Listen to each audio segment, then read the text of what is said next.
Good day. What would you do if you find a lady to drop her shoe? You'd better pick it up and follow her.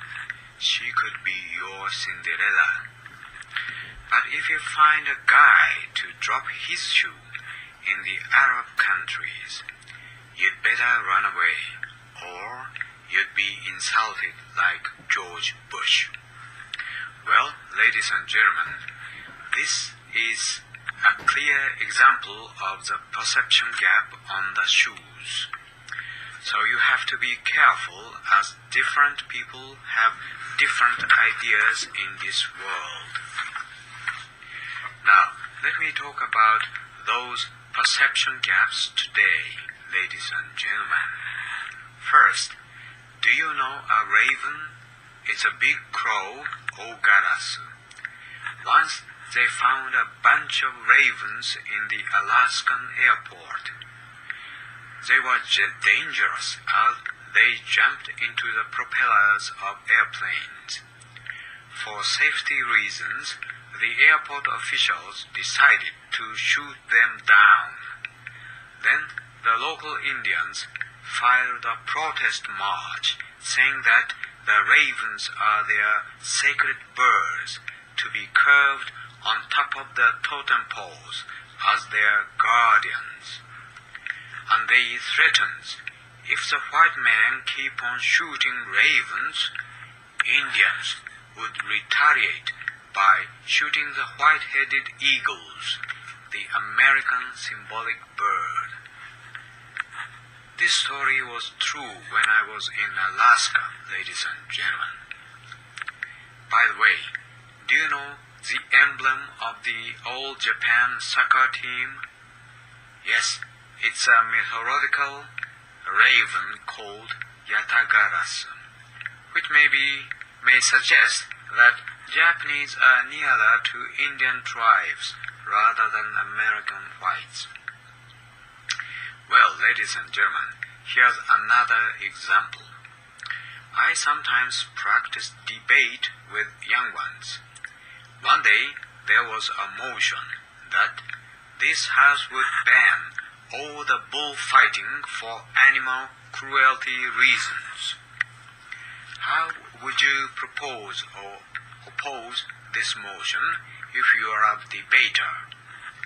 What if a Spanish debater is to propose banning their age-old tradition and culture of bullfighting? How about an Indian debater to approve the brutal killing of their sacred bull animal? The argument won't stand as the perception gap is too wide, isn't it?